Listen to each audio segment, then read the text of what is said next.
Hi, everybody. Welcome back to another episode of the Canadian Maker Project Sunday Night Stream. I need to get a good sound effect for that. So today on the show, explosion sound effect.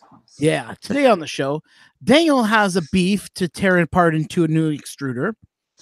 I myself have some very questionable things about the new Prusa printer without even seeing it yet, and we'll get into a little bit of that and more.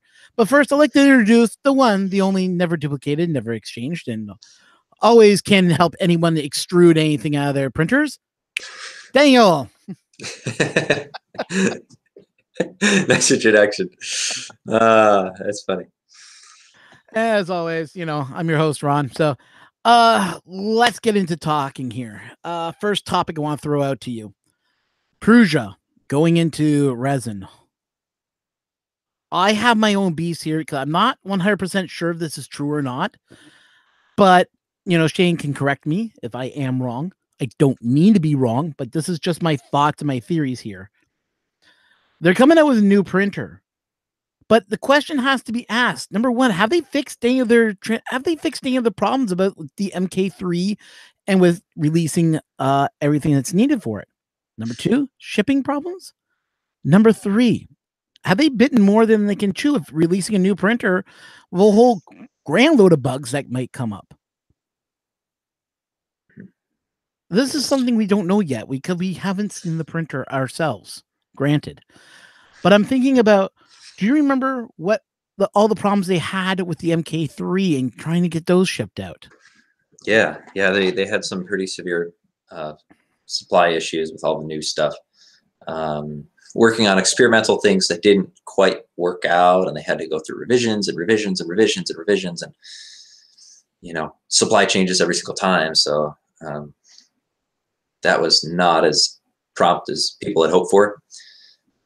However, I think now, since they've hired a lot more people, that is working in their favor. Maybe that'll work out. We'll just have to see, I guess. Yeah. But what's your thoughts about the whole thing? Do you think they should have held it off, honestly? Yeah, well, I feel like they were waiting until the MMU2 was released, but I feel like they should have waited a little longer. 3D Printing Trucker says 1 out of 3 MMU2 live streams work today. That's not a good track record. It's still experimental. It's still got bugs. I feel like they should have waited until all of the multi-material 2 units have been shipped out and all of them are working and they really figured these settings out. And like you said, all the powder coated beds was something that you thought they might not have completely shipped out yet. So I don't know about that. Yeah, we're not sure about the powder coated bed situation still. But yeah, I feel like they should have had a little better handle on things before launching an entirely new printer that's an entirely different beast. I mean, completely different supply chain for this type of electronics, completely different construction type, and just totally different. So we'll have to see how that turns out. But I'm hopeful, but not expecting it to go all that smoothly, unfortunately. I just remember everybody complaining about when the MK3 was launched and waiting for their printers and not seeing them come in. And then all of a sudden they come in when they weren't expecting them. They came in late. We just lost Daniel. But I remember seeing a lot of stuff going on and just like everything going sideways for them. And that's what I'm a little worried about. There's back now. So as I was saying, everything going sideways, things not being shipped out on time. I remember that being a big problem for them. And I remember the backlash the internet was giving them on Twitter about it. Yeah, there was quite a bit of backlash. It wasn't good backlash. It was bad backlash. Yeah, well, when you ship as many printers as they do, just the volume they have to ship, and you have that many customers. Even if you just piss off a small fraction of them, you still have a lot of pissed off customers. Exactly. So, it's harder to deal with that number of people individually. You have to have a really strong team in place, and running a business that size is hard. It is. I don't know if I could do it. Yeah, I don't think I probably couldn't. Yeah. So no, I couldn't either. I don't. Like, I wish them all the best. I like Prusa products, but I'm getting tired of companies biting too much that they can chew and then causing more issues than it's worth. If you understand what I mean by that. Yeah, yeah, I know what you mean. 3D Printing Trucker had an interesting comment about what an overpriced machine the SL1 is. I don't know about that. To be honest, I think it's actually priced very competitively. I think it's priced right at where it needs to be, considering what its capabilities are. I mean, you just go through the specs. So it's got a 1440p screen with the size that it is. I can't remember what exactly, but its resolution rivals. It's on the same order as something like the Form 2. It blows the reliability of the water of like the Duplicator 7, One Hot Duplicator 7, which does not have a tilt and peel bat. This has a tilting bat, and that is going to drastically reduce the forces on the parts. And yet it's going to have resolution on par with, like the Moai or the Form 2. However, because it's DLP, your prints are actually going to be substantially faster because you're not tool pathing. You're just blasting the whole thing at once. So I think, considering what it does, that it's going to probably have outputs on par with the Form 2. Look at the price of the Form 2 and look at this thing and think this is going to do that, but faster. That actually makes a lot of sense to price it where it is right now. It's going to have better outputs than current El Cheapo DLP printers, and yet it's going to have build quality and a price tag to match far above that. So I guess we'll see what people think if they hit the right formula with their prices and what they're giving you for that price. We'll have to see. I'm hopeful. I think it's the right thing for the right price, but we'll have to see. Let's just flip this around a little bit. Think of it this way. Yeah, this printer is priced the price it needs to be for what it is and for the technology that's in it. I understand the pricing, but is it going to be the Formlabs killer that everybody's calling it? Oh, I don't know. Frankly, like already, that remains to be seen. Yeah. Already, what's his face said this is going to be the death of Formlabs. Tom Sanalander said that already. It has the potential. So Prusa has something that none of the companies so far have had, and that's name clout. So Formlabs had name because they were big. They got into it early. They were the only ones that people knew in the resin space. And then Prusa got big in the filament space, and now lots of people have heard their name. Most of us in the 3D printing community are pretty nerdy and kind of spec focused. We don't care so much about name brand, but the type of people who buy resin printers tend to be more focused on like name brand stuff. They just want things that just work. They're often universities or art studios, stuff like that. And having that Prusa name coupled with the adequate specs that it does might mean that this is the printer that Prusa can finally ship out en masse and just completely flood the market over what Formlabs is doing. If it can produce something that's similar to what Formlabs does, but at a cheaper price, Formlabs may very well become obsolete. I don't know. Yeah, well, already Trucker answered your question. I thought this was a great line from him. No, because I can order a Formlabs today and have it next week. The SL1 might take... Might by Christmas 29. Yeah. Probably not even that early. Honestly, I think it's going to be later than that. Yeah. That's why I think it's wrong to promote something. Well, just hear me out. And this is something I've dealt with being in the electronic sector, okay? Take, for instance, the Xbox right here, the Xbox 360. There was a shortage on those machines. They announced it at E3, but didn't have a working machine until September. They went to a company to have them produced, and 90% of them never got to the US. That is a shipping error on their part. Now, granted, they did ship out machines, but we only got 3 of them at my store in Canada. We Hmm. were lucky to get 3. Most stores only got 1. Yeah, yeah. I heard about similar And problems like that. Well, I wonder if wouldn't they're it going have to have been the same better issue for with it. Prusa to say, we are coming out with a new machine. Here's the prototype of it. We don't have everything ironed out yet, but we I hope wish to they have would it do out. like what E3D did.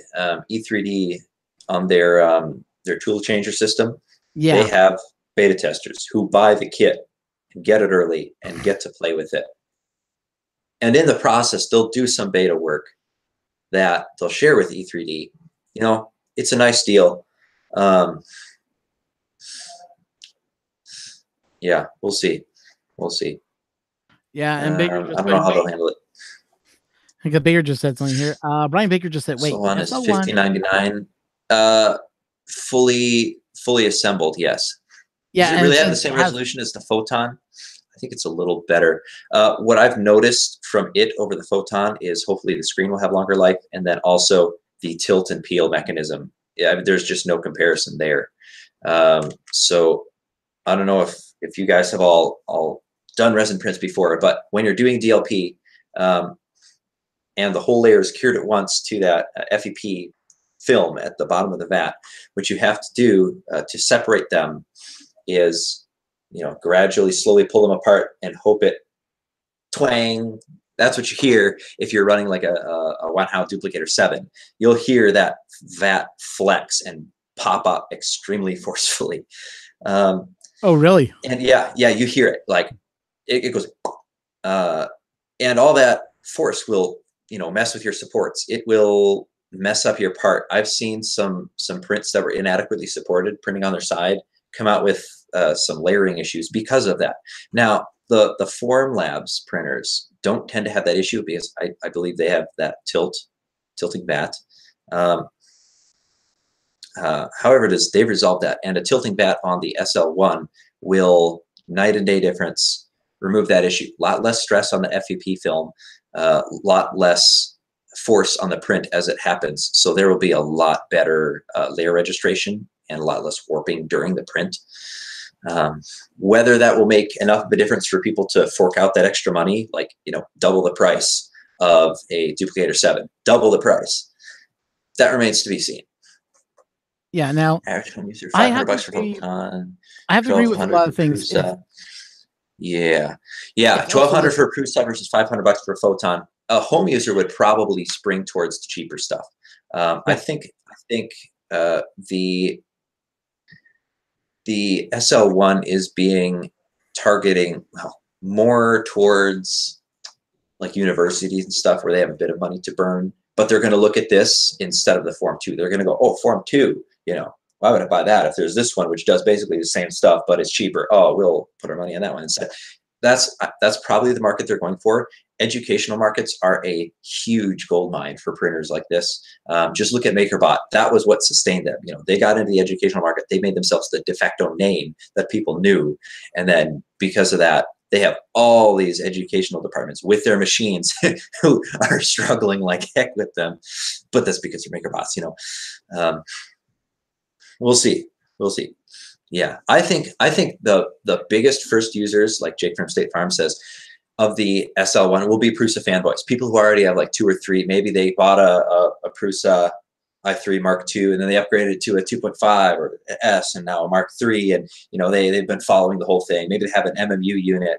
The yeah, people who really defend it online, they're probably going to be also jumping at the chance to buy this. They'll probably be saying stuff like, oh, DLP just wasn't done right before. Now that Prusa is doing it, yeah, now it's done right. And they'll be all over online defending it. Because let's face it, we all know some people like that. They're out there.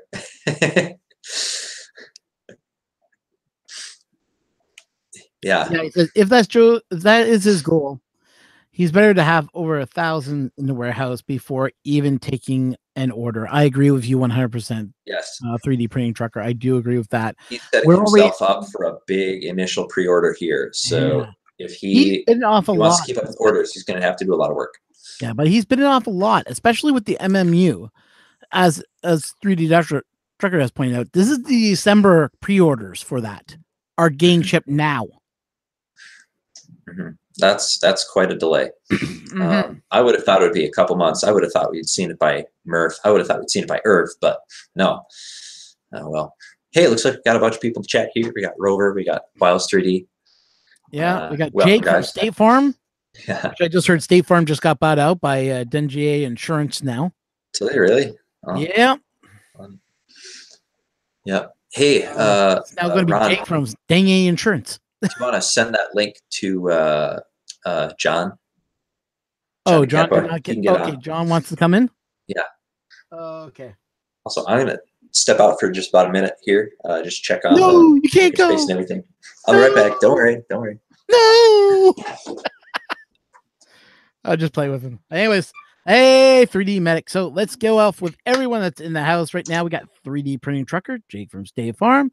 Miss Glow just came in. Hello, how you doing?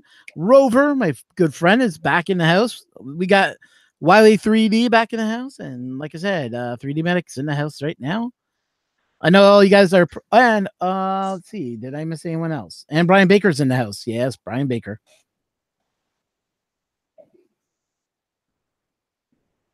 Hey, I got to support my feed solo. Oh my God, what am I going to do? Ah! I used to run this by myself all the time. I invented this type of show, a way for everyone to communicate, have fun, and just talk about 3D printing. I mean, especially after a big show like this has happened, there is a lot to talk about. What I may be doing, and I haven't even talked to people about this yet, is I am going to be. Well, we're all going to be at anime. Sorry, not anime. I'm being asked to show up for an anime convention recently. I just got to follow that up because of another show I do.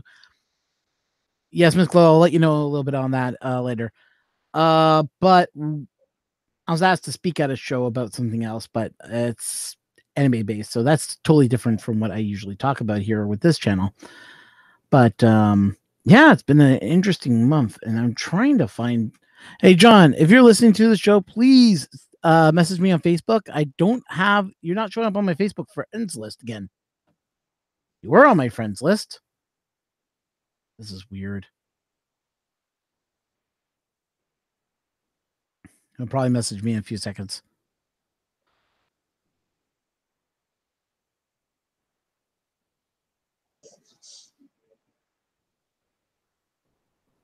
Yeah, how's that all going for you? I know you're getting had the tonsillitis, that you're getting your tonsils removed. Hey, it's our friend PD3D Clyde. How you doing, buddy? I love it. We got 9 people in the stream, guys. This is great. I'm happy that we're all talking. We're all having fun and talking about 3D printing. Question: what have you guys all been printing this week? Just out of curiosity, anything interesting?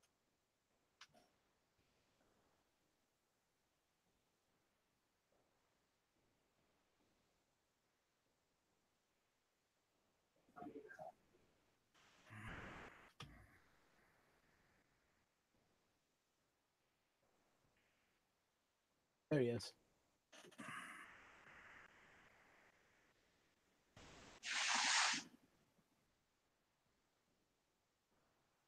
So found the guy that we are bringing in the chat. So I may have some interviews coming up, people. I'm going to be talking to a few people to come into the show. One show that I've talked to Daniel about. Daniel was surprised that they're doing something like this. I'm going to have them on the show. I can't give you guys any information of who they are yet. I want this to be a surprise since they're going to probably be the first guest episode. I'm also going to be talking to a few people in the general group. Let's talk about something about the drama that's been going on lately. Okay, I may be leaving the Discord servers because there's just way too much drama going in Discord nowadays. It's been a little bit of an issue, and I'm getting tired of the drama. The drama has become part of why I'm now starting to dislike the 3D printing community. There was a lot of drama that went down last couple of days, and it's just getting worse and worse. It's just like people that can't be friendly are people that are destroying the 3D community. I've had my issue with some of them. It's like, yeah, this is not fun. So if you guys that are on Discord, if you know who I am and you don't see me on as much anymore because I'm tired of the country's not my problem. It's everyone within that community has been kind of causing some issues, and there's some other Discord channels I'm on that have had a lot of drama in it, and it's just killing the community right now. But yeah, it started on Country's Discord, going from there, gone to this, onto this one, onto this one. I'm sorry. I've talked to a lot of the other guys that are on Discord, the ones that I care about the most, and they're all tired of the drama too. So it's been kind of a catch-22 type thing, you know. Like I consider everyone friends, but this is becoming a little much. When you have disconnect with connections, and yeah, it's becoming much. That's why if you don't see me on Discord, it's because of the drama. I've had enough of the drama. I don't need it. It's just not needed anymore. Just putting up my piece right there.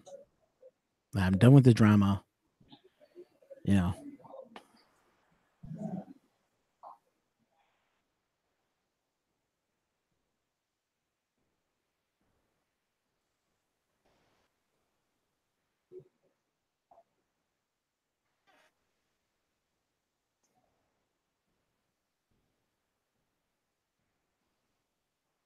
Yeah, I know who is drama free. Oh, you. Ha ha ha. We can bring drama your doorstep. It's not a problem.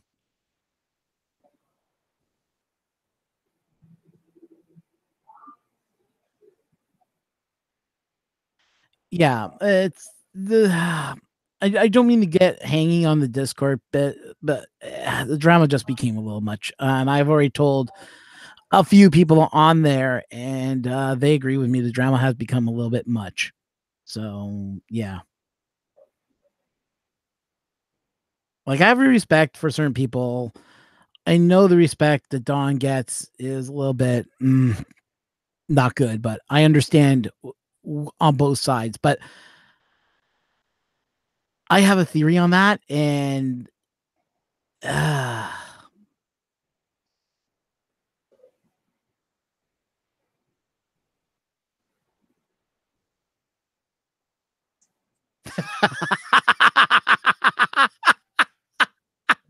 thank you, Baker. I needed to hear that.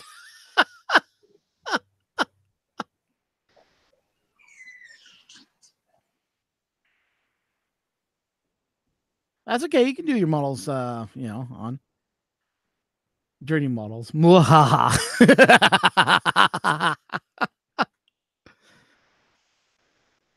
uh, yeah, there's a lot of drama going on. The 3D it seems like the 3D printing community has recently just gotten worse with the drama than I've seen in a lot of other channels. Like, I mean, I've gone to other channels and I've heard the drama going on now where there are, do you know there's like 3 sections of printer guys now?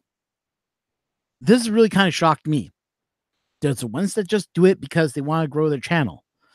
We got another pile on the left side that want to do it because they think it's fame and fortune and they love to see themselves on TV. Then there's a third channel, which is just people like us. I'm kind of in this realm right here and this realm. I take a little bit of that and I take a little bit of that, mix it together. I'm not in it for fame and fortune. I'm not in it for fun. I'm in it for a way that we can have all communities join as one, not have the disconnect, you know? It's just been a headache and a half.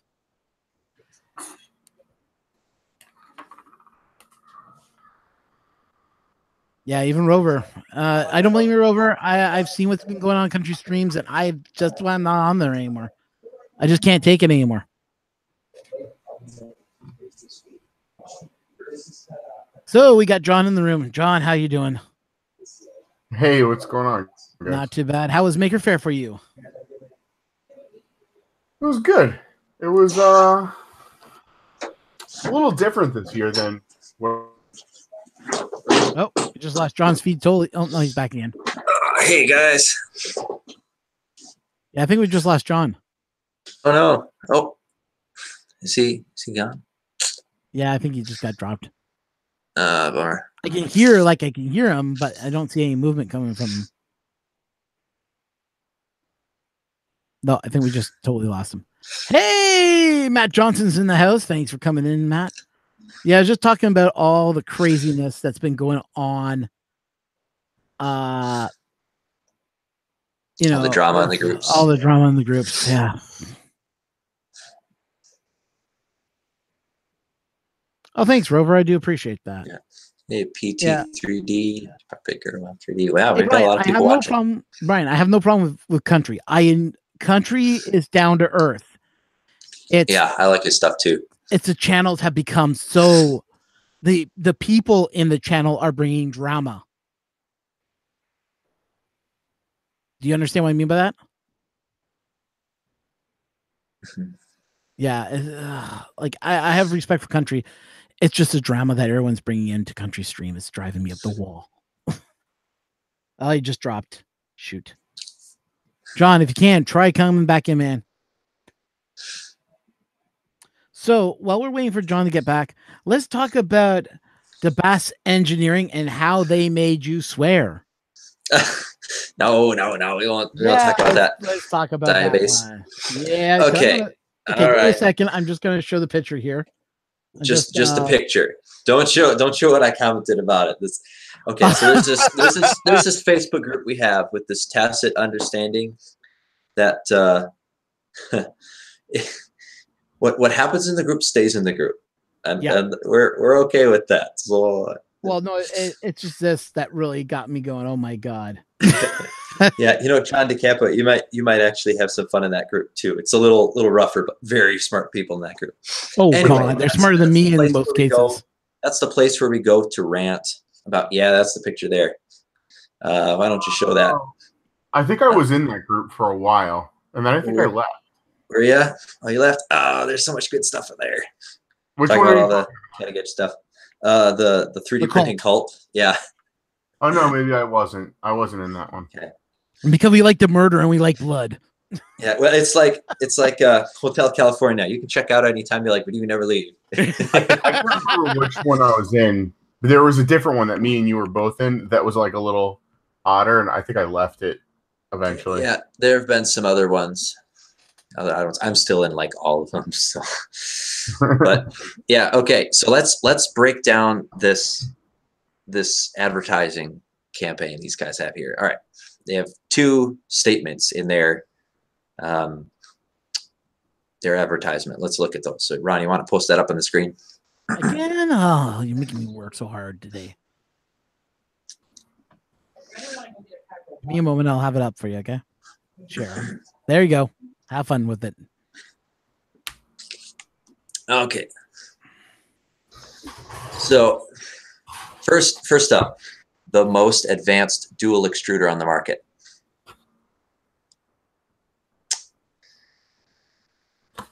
This is tricky. Where to start with this? Okay, we probably have to start by defining what a dual extruder is. Do they mean like a single block, or do they mean like a dual extrusion setup, like a system that you could buy that has dual extrusion? Because if they're meaning like the most advanced system you can buy that has dual extrusion that you can assemble, that's obviously patently false. You could have a dual bond tech setup like a Race 3D has, driving two Mosquito Magnums with dual 50-watt heaters and like insanely low heat leakage out of that and super tight tolerances, and that'll drive flexible better than this thing, and it can drive. That's so miles above this thing in terms of engineering. I don't even. Okay. If they mean like the most advanced drop-in FlashForge or MakerBot dual extruder setup, direct drive carriage, they should have said that. That might be true, but they should have said that because next, print anything you want. No, no, I can't, and no, this won't let me. You know, this is a marginal upgrade at best. What it really does well is flexible filament and really not much more. That's a far cry away from printing anything you want. It makes your extrusion system a little better at one particular thing, while not upgrading any of the other capabilities that so many other extrusion systems have nowadays, like gearing, dual drive gearing for higher pushing force, like Bontex have. Gosh, spring-loaded tensioning. You guys, this should not be rocket science. If you have a cam system like they have, what you're relying on to supply the crushing force is the filament's own lateral sprigginess. You're leaving that up to two factors. So Hooke's law has two parts, right? It's got the distance that you're compressing over, and then the compression. The compression itself, compression factor. I'm blanking on it. All right, no problem. That depends on the material, like the shore hardness. The other thing depends on the filament diameter. If you have filament that has any sort of inconsistent diameter, your crush pressure is going to be varying like crazy. And really, a spring, it's not that hard to add, you guys. Really, spring. So if you're trying to feed something that's hard with this, say PLA or polycarbonate, so you're trying to feed polycarbonate with this, it's very hard. It has a very high effective Hooke's law constant. A tiny deviation in diameter of your filament is going to change your crush vastly. You know what I mean? You can go from completely over crushing it to not having grip in a matter of 0.05 millimeters of diameter. So like that in itself is just a damning issue for any filament other than flexible, to me, right out of the gate. I see it as a big engineering issue, and for them to market it as print anything you want, like when really it's worse at most things, it just happens to be good at flexibles, that's it. It's just like silly. Come on, guys. No geared precision. Still a lot of heat creep. Look at those undersized cooling fin areas. Low torque, no dual drive. Yeah. Okay, I'm done. Sorry. Go on. I know you have a lot of hate and anger for this thing. Tell us how you really feel. touch me on the extruder where it hurt you. Yes, tell us how it makes you hurt. If you put that on, you cannot print Peak or Delrin with no other upgrades. Yeah. You know, what we need is one of those pictures, point to where it hurts. Mm-hmm. Hurts here in the head. Yeah. Yeah, I've seen that one, Brian Baker. Yeah. Is your employer using, counterfeit software? Sell them out. We'll cash. Those snitch programs. Yeah. We're need for snitching. Yeah. Oh my God. Yeah. Yeah. Just a second. So he has to take care of stuff like that to make her thing. Oh, there we go. There's some lighting. Ah, you got some lighting now. Yay. Yeah, I have a lot of makeshift lighting in here. You were at Maker Faire. So let's hear, how was it and how many days were you there and all the information stuff? So I went just today. I actually brought my family for the first time. And I'd say it was great, really. It's probably one of the best events you could take a couple of kids to, for sure. My son did a bunch of robotics projects. He did a bunch of coding projects. Just all sorts of builds and things. It's really, really, really good time for, bringing a kid around. Ooh, we got some feedback there. I think we might need to mute Dan. There we go. Just did it. But yeah, it was a great time. It was interesting. There were a lot less 3D printing vendors there than years past. I did not see. Now, this could be because it was the second day. It was raining early in the day. Maybe some people left. I truly doubt it, but there was no Ultimaker. There was no Lowspot. There was no See Me CNC. there were really no 3D printing vendors other than Prusa, and then some filament makers, a couple of filament makers. Daniel, you're muted, by the way. We had to mute you because we're getting too much feedback for some strange reason. So if you're trying to say something, your microphone's muted. Just I would warn you before you. You know what might have happened is I might have put my mic in the earbud, ear cup, by accident. Okay, that's well, I'm all locked up here at the makerspace, so should be no more interruptions. Okay, as you were saying, Joanne, you have the floor. It just seemed like there was a lot less 3D printing in general there. I was kind of surprised. In years past, like vendors, say Ultimaker in particular, wasn't in the 3D printing village. They were in like a different area, but I walked through most of it and I really didn't see anyone, which was very interesting. I was kind of surprised by it. Like the only real big company you saw there was Prusa. You'd think USC and Lulzbot are one of the big guys bringing something. In the years past, American brands, it should have been here. Yep. I don't know if maybe they left a day early. We'll probably find out. It's CNC. They've been at every maker fair I've ever been to. They brought the part daddy. They set it up. I mean, I didn't see them anywhere. Yeah, they're a staple of New York Maker Fair. They're always bringing the latest and greatest model. And yeah, like last year they had the Artemis at the meetup beforehand. All of those guys came out too. It wasn't even just like a couple of them. Like almost the whole crew from CNC came out. So it was an odd year. I don't know if it's because of the rain. Maybe people they jet it before. If they could write that off as a business trip. Yeah, 3D printing trucker saying CNC didn't attend at all. See, I was looking for evidence after I got back. I was looking for evidence of this on all their Facebook pages and things like that. I couldn't even find CNC's Facebook page, which was kind of weird. Have they fallen off the face of the earth? Scott from Marlin was there. Yeah, Scott. Yeah, Marlin was there. They had a good showing. Yeah, Scott was walking around. He wasn't doing any. He didn't have a booth or anything, from what I remember reading. I see CNC on Facebook. Oh, okay, when I was trying to look it up, it said that the page could not be found, and I was like, "What the hell is going on here?" You're in the Twilight Zone. I'm really down. Yeah, I mean, and some of it was okay for me in general because I had the kids with me, I had my wife with me. It wasn't as easy as years past. I really had to keep them entertained, which wasn't as easy. Yeah, G Create. I was looking for G Create. I didn't see them anywhere. I thought that they were going to be there. I didn't see any of the YouTubers. I saw them posting that they were there. Yeah, I mean, maybe I missed something. The 3D printing village, like the area for 3D printing, it had very little in it. They might have moved some of them inside, and I didn't see everything inside. But I was pretty surprised at how few people were there. I mean, the event was huge. The event was gigantic. Yeah, because I know G Create. I was talking with them on Twitter, and they said, "Yeah, we're going to be there at Maker Fair," because they were kind of interested in me interviewing with them because they said, "You didn't get us at Murph, and you didn't get us on Earth." I'm like, unfortunately, I had very little time to do the video recordings, and even though I thought you guys were cool, there was a lot of other cool new stuff that I had never seen before that I wanted to cover because I wanted to get people's minds more creative, like what can we use 3D printing for rather than just, oh, here's 3D printing.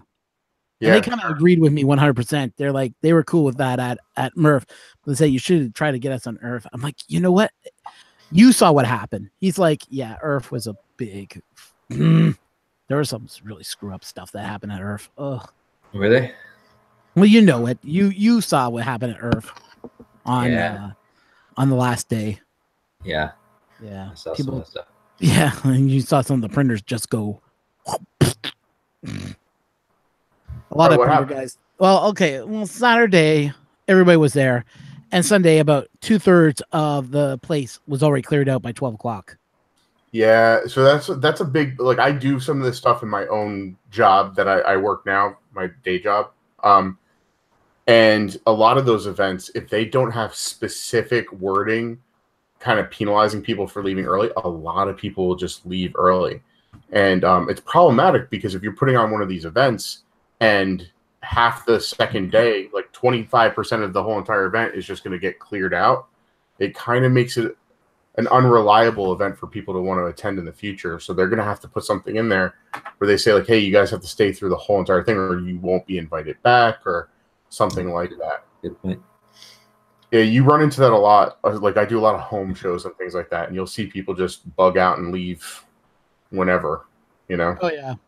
I used to work I worked the home show. I used to work oh, what was this is when I was working for the Canadian National Exhibition. So we had all these buildings meant for, shows, trade shows.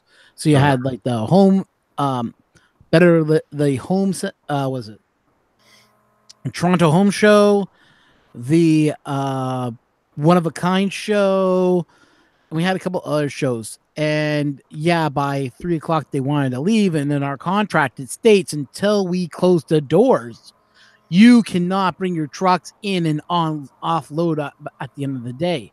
So they would have to wait for the show to end, and then we would be able to offload them into the trucks. Yeah. But we used to, but it was more of a, oh, I see you got all this stuff here. Home hardware show was the best one because everybody got stuff. I'll explain how this worked. Oh, you want to leave early? Well, there's like 8 trucks ahead of you, and we only have like 4 forklifts. I can help you out here if you want it. Now, I'm not, no, I understand you don't have to give me anything. We'll still get you out of here. And I was like, so what were you interested? What tool were you interested in? I kind of like those, that wrench set you have over there. Those are metric, right? Yeah. They're a nice set. Oh, here you go. Okay, I'll see what I can do about speeding you up. Frank, can you bring the truck over? Everybody ended up with tools at the end of the hardware show. It's funny. You'd see like this wheeling and dealing going on even before the show ended. You need your truck getting off early. Oh, here. What's this? Oh, we got these new wrenches in. What do you think of them? They're nice. Can you help us out? We can work on a trade if we can get out earlier. Yeah, sure, no problem. And they'll just hand them to you. It was fun. But sounds like mafia stuff, Ron. It was all mafia stuff over there. It was the maple syrup mafia. We're union. Yeah, sure. We had unions. It became like, it was a funny thing because they would be like, I need a pump truck. Do you know where I can get one? Well, I can see if I can find you one, but I have to offload this guy. Well, I saw you looking at the wrench set. If I give you that wrench set, do you think you can get me a pump truck faster? I'll see what I can do. Trucked over, boom, wrench set. It's like, that's how it was at the home show. Everybody did it though. It was like it was an ongoing joke because all the companies knew that they had stuff and they had extras and they didn't want to bring it all home. A lot of the companies were like, what? We have all this stuff. Don't want to be bringing all this back. Can you help us out, get offloaded a little earlier, and I may have this lathe for you. Yes, that happened once. I ended up with a lathe. This thing was huge. I don't know how the heck I got it, but I remember a guy from I forget what company it was, walked over to me and said, "Hey, I need some help getting some stuff off of here and getting it shipped out." He's like, "But this lathe, I didn't have room on my truck to bring it back, and since you guys were such a help getting us the pump trucks and getting us all this equipment, here, have our lathe. It's a $3,000 lathe." Wow. Okay, I'll take that. Thank you very much.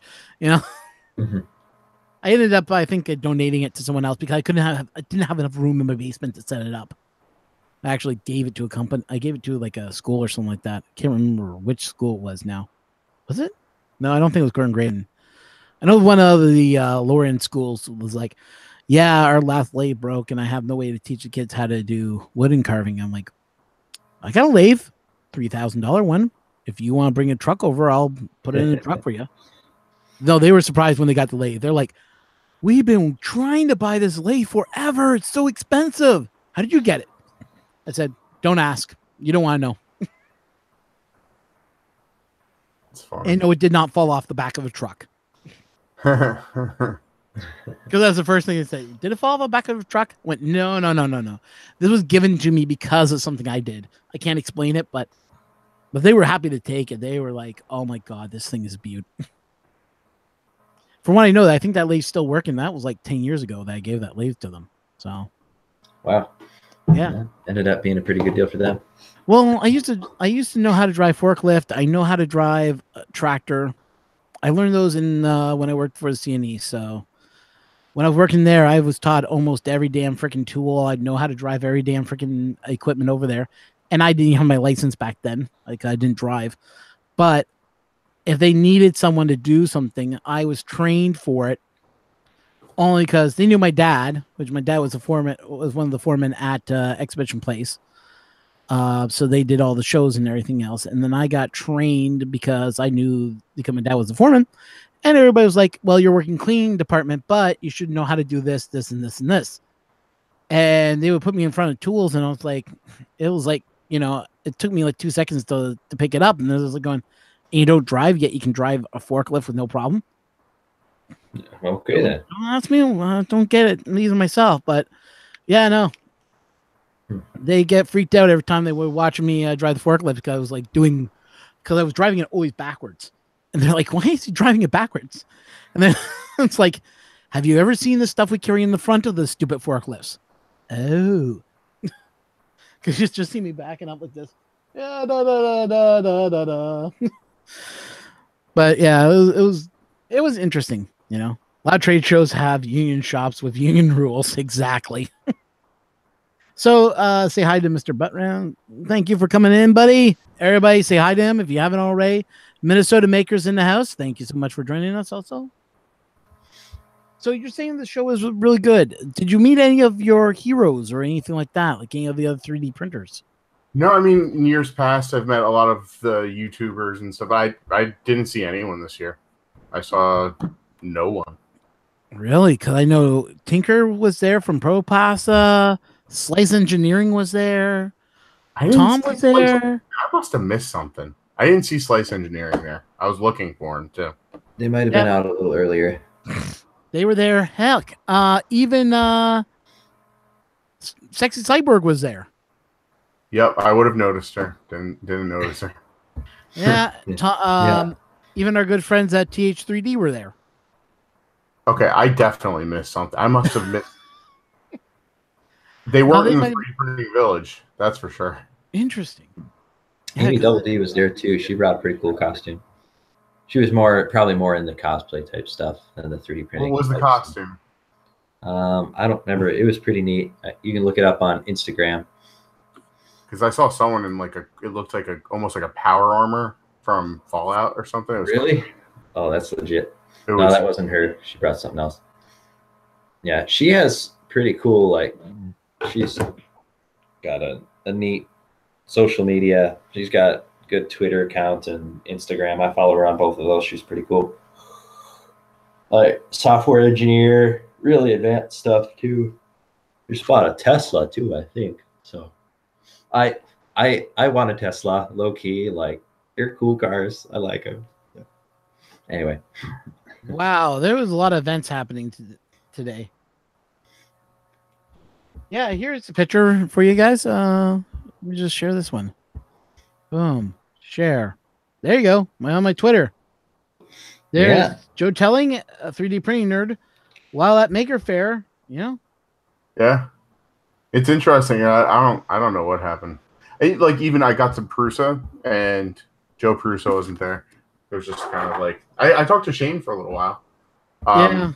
I talked to him at Earth, and he was hooking my son up with some nice little prints and stuff, and let him take whatever he wants, and that's which nice. really thrills my kid like crazy. And just talked to him for a little bit. Yeah, as you guys know, I don't know if you heard my little talk already. What are your thoughts of Prusa with bringing out their SLA printer with some of the problems that they're still having with getting stuff out? I don't know if you heard earlier us talking about it. I mean, it's growing pains for a company, right?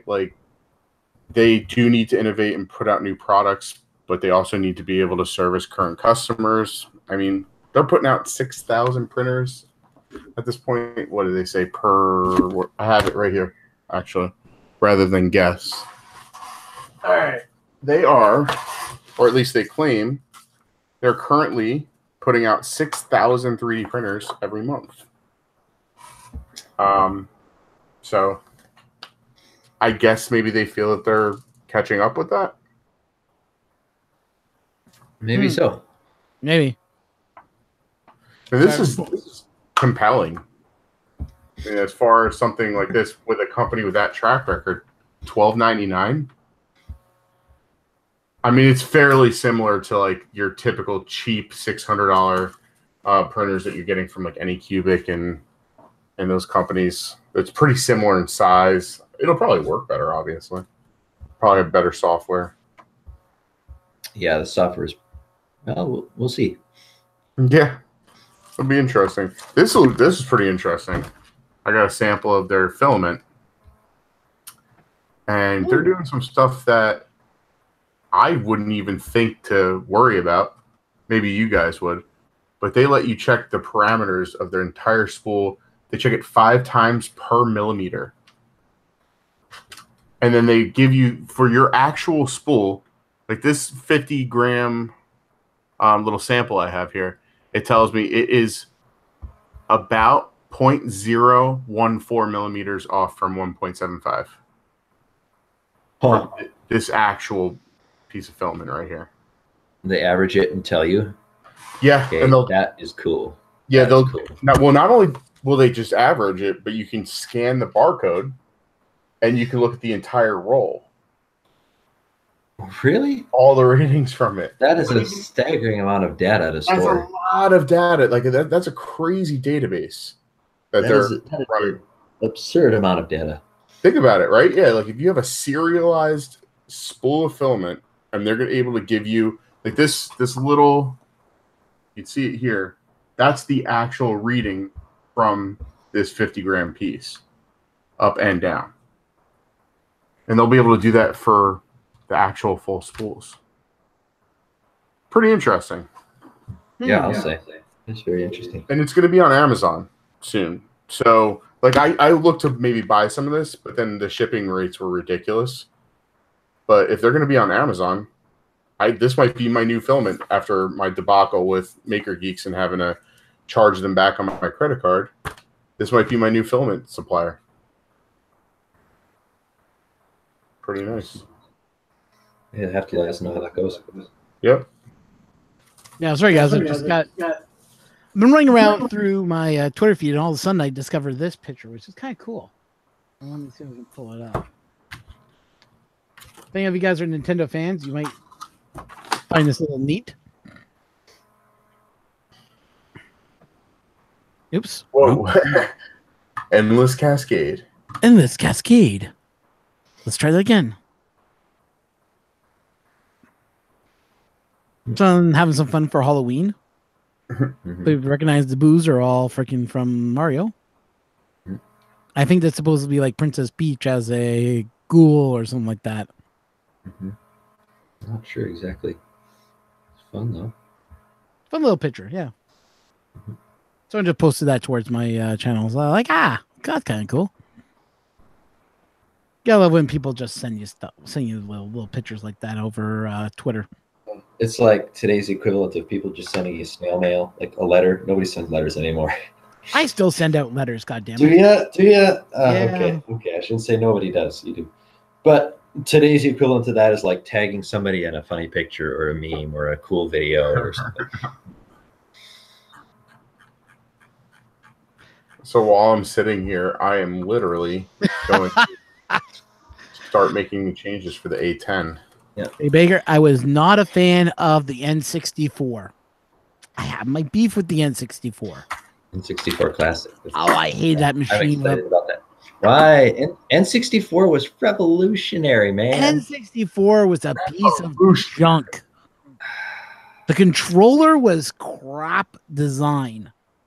Okay, I'm it was sorry. pretty bizarre. I'll give you that. The freaking, I don't know how many times I destroyed the middle controller pad. Yeah, that's always the first one to go. Okay, I'll give that. And the Z button half the time didn't work. As that little switch under the control pad to make the to do some certain options. Always stuck. or it didn't That work might have just right. been your specific ones. I've had some controllers that worked, but I'm sorry, the best controller ever made, and you're gonna laugh at me, I might agree with you. Hang on. Let's see what you say. is the Super Nintendo controller. Feels good in your hands. L and R are easy to hit. You have your you got your 4 buttons on here. 6 buttons is more than enough that you need. And the D-pad feels like a good D-pad. It had a solid click whenever you would press on it. See what I got here. It's lasted long too. I thought you were going to say the Xbox controller, like original OG Xbox. No, the original Xbox controller. I hated that thing. Oh, really? I actually really liked it. Too It just big. fit my hands. Yeah, I like the new big Xbox hands. One controller. I've been The new Xbox One controller is really good. I still like the 360. As it gets. Yeah. I don't mind. I really like the 360. Okay. The Xbox One is really, really comfortable. Versus the basic PS4 controller. I still like the Xbox controller. If I'm going to go if you want to go that route. I still like the Xbox controller. I think it has a better layout, was better thought out. Mm-hmm.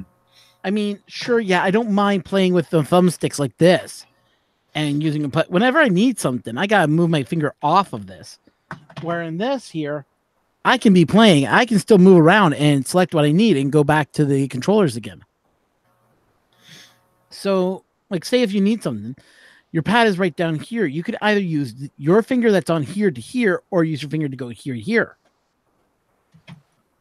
On this one, you have to let go of this to use this. You have to sometimes let go of that to use that. The Xbox had a little bit more thought of what is easier to go back and forth to, and it was a little bit more faster. That was just me, but a lot of people didn't like the feel of the Xbox controller, which I still think is one of the better controllers that came out during that time. I kind of agree with you because I appreciate PlayStation's attempt for symmetry, and yet it just makes more sense to have the buttons placed the way they are on an Xbox 360 controller. Yeah. You know, having the stick where it is, the auxiliary stick where it is, D-pad where it is, just makes sense. Yeah, the Xbox was just a well-designed controller. Mm-hmm.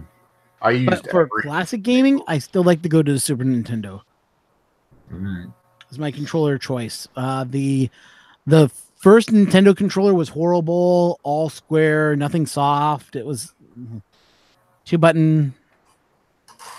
It had its thing. It had its issues. I can't believe it lasted that long. Yeah. The most bizarre controller. I know we're getting way off of 3D printing here. Most bizarre controller, I'd have to give it to the Dreamcast. Yeah. I don't know what they were thinking with that cord design. Oh, why would you have the cord come out from the front? Why wouldn't you have the cord come out the back anyways? Yeah.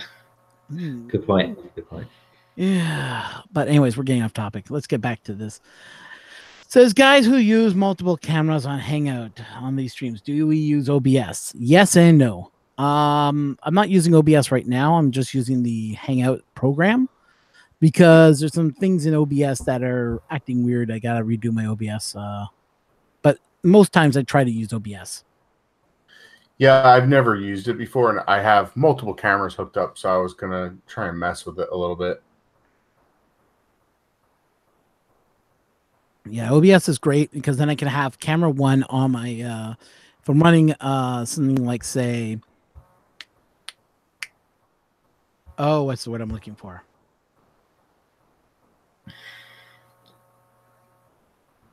I just had a brain fart, sorry. When I'm running Camden left Octoprint, there it is. Sure. And I can then I can webcam my webcam into my chat, into my video, and you'll see my webcam running it while I'm doing your print. Right now I'm not doing prints because I got a little bit of an issue right now happening. I want that sweet John Mack setup where just 1,000 cameras are on my screen. And over here, I have another camera to show this angle very nicely. You know, yeah, I like that. Just the right camera. Yeah, you got to remember he has $1,000 of equipment. Yeah. Well, I have $72 worth of equipment, so I want to. I have like $14 worth of equipment. Webcam. I have my old-fashioned. Actually, I can show you very easily because watch as I switch between cameras.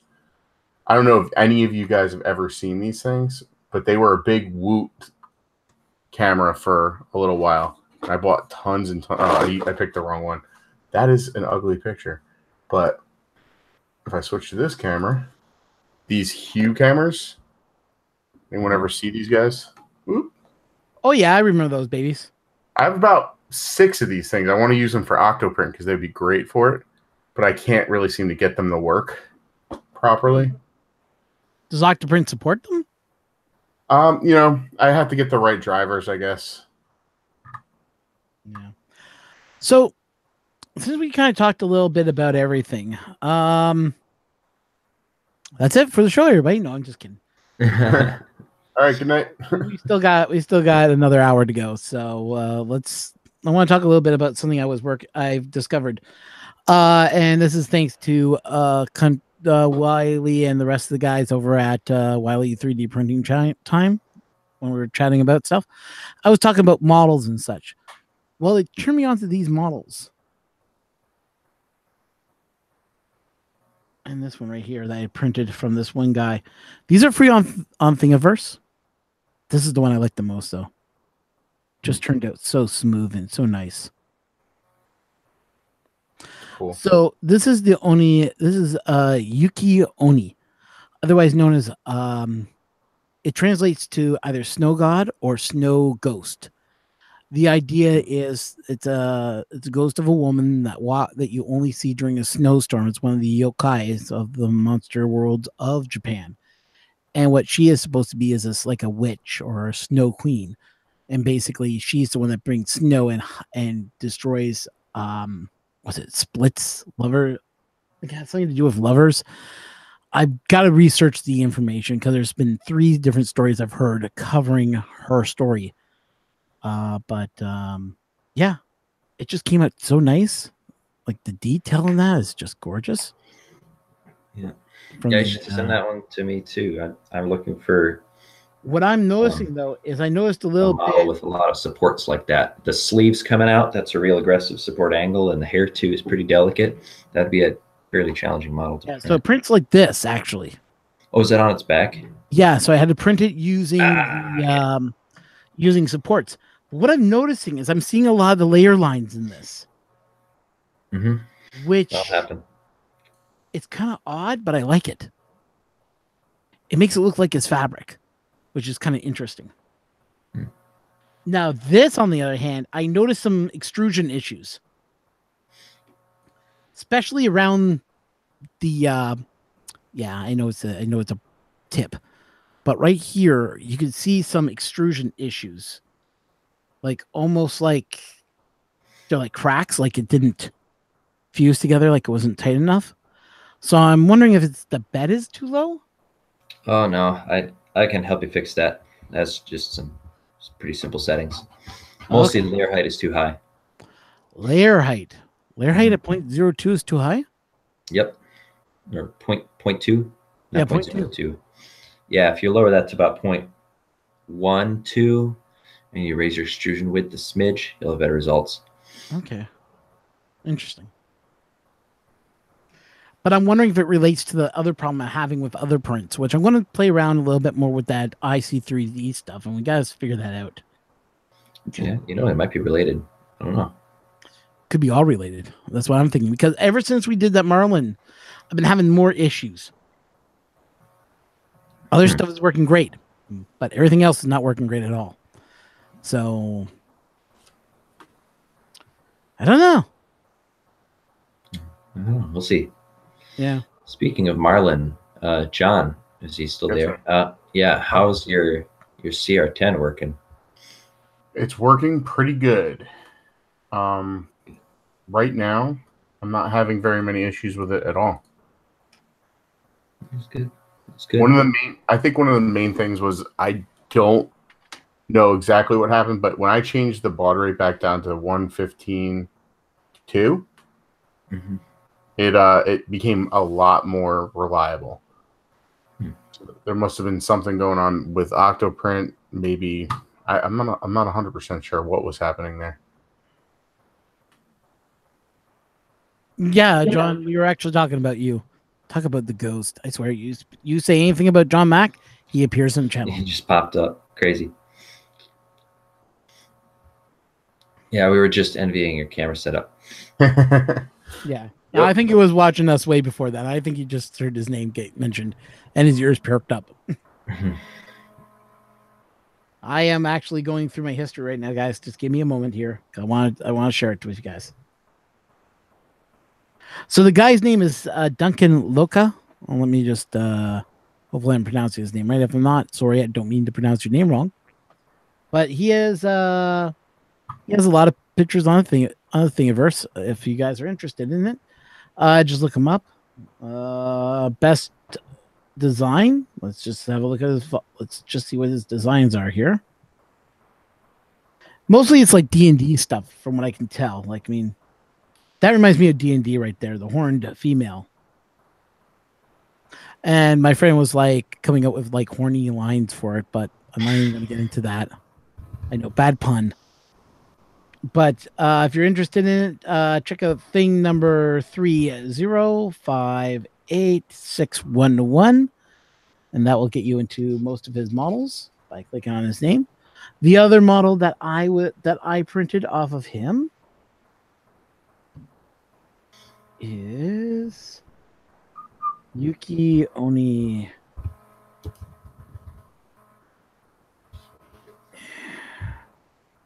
There it is right there. Yuki One.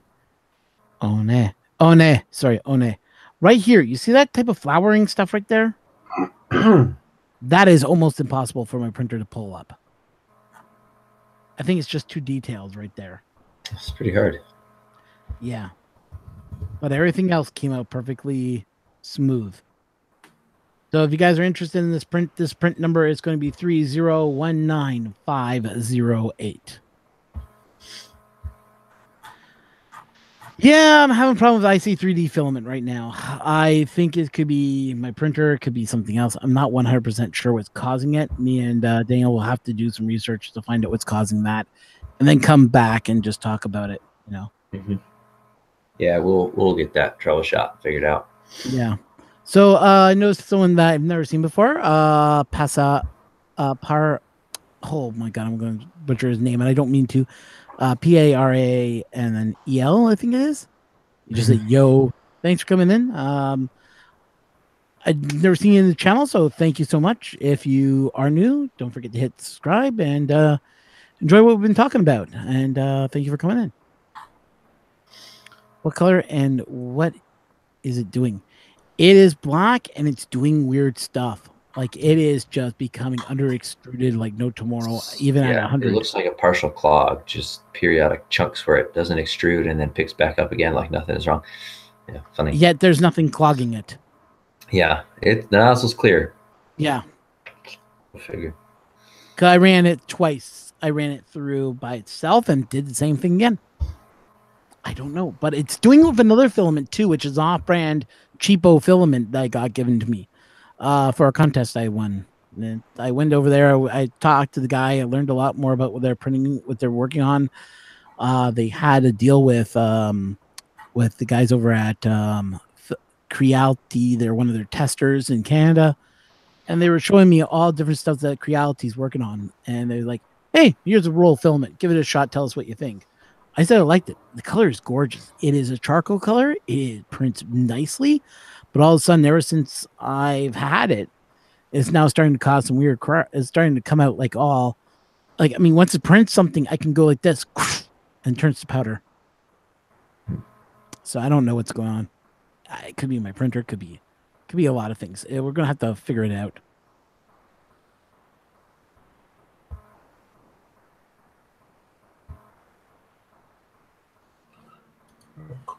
Nozzle temperature 200, and the bed is at 60, and I am printing at with a 4.4 nozzle.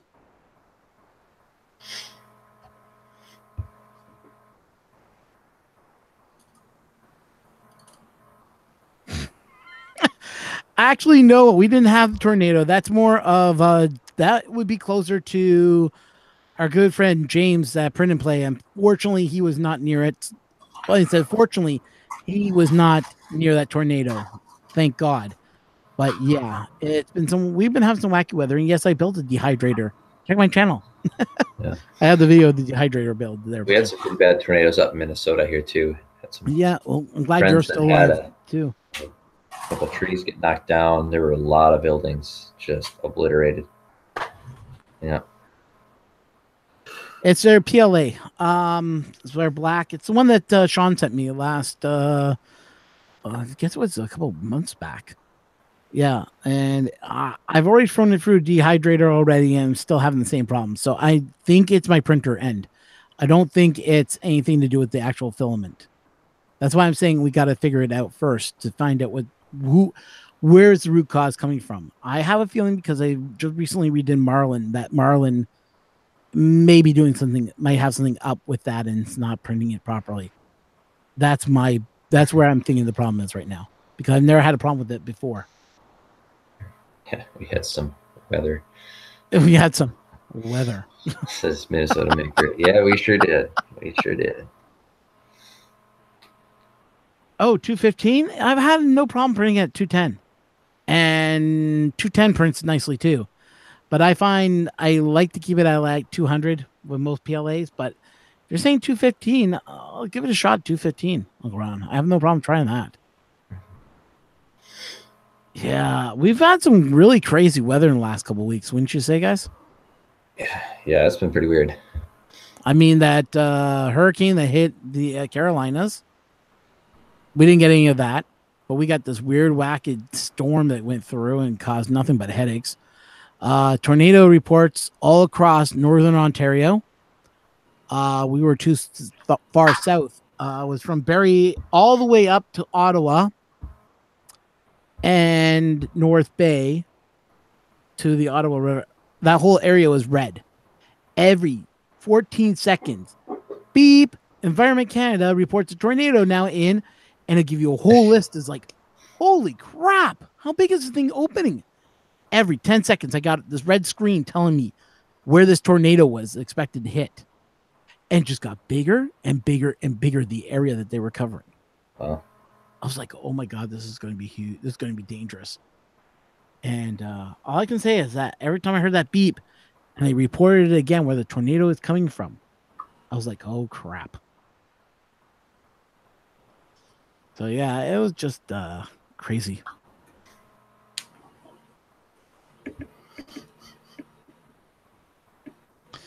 Yeah, but here's the funny thing, okay? eSun. Now, this is the funny thing about the printer. Now, the eSun filament never worked for me, okay?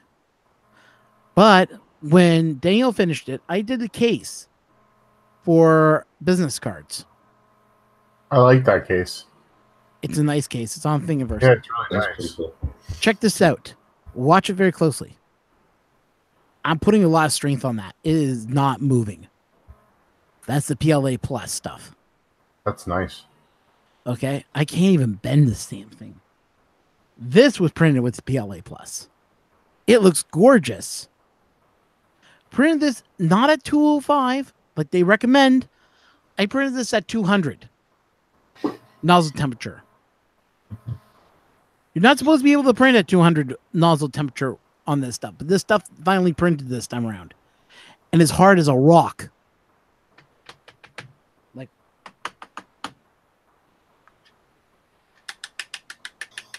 I think I have some of that. I'm gonna go check real quick. Yeah. as sturdy as can be. I print with like with filaments.ca. Print's great. A little bit of extrusion issues. Nothing big. But I have found that I have had to turn up the amount that it prints at turn the flow to 210. Temperature? No, the flow. To 210%? No, the temperature I print this as at 200, but I tend to turn the flow up a little bit more. So I'm getting a little bit of over extrusion. But it prints perfectly like that. Yep, that's the stuff I have. Yeah, this? Yep. I should give this a shot. Yeah, I've tried printing it at 200, and 200 seems where it comes out the best for me. I'm going to load it up right now, actually. Why not? Yeah. Sure. Might as well. Give it a try. In Thingiverse 1 for that one. Yeah, I'll I'll print that right now, actually. You want to try a test cube or maybe a Benchy with that slice 3 profile you and I made last night? Sure. Yeah. I was helping him set up a CR10 profile that would be really well matched. Oh, I see. So you work with only him, not me, huh? Well, fine. I know where the friendship is now going. Fine, be that way. He can send you the link to it. Just about everything in there should apply very well to your CR10, except for some Z-hop stuff. Since his is a CR10S, it's got dual lead screws. It should also be able to handle Z-hops better than yours. Honestly, with yours, I would just leave the Z-hop off. Just don't risk the trouble of anything. Yeah, we just got to figure out what's causing that under extrusion issue.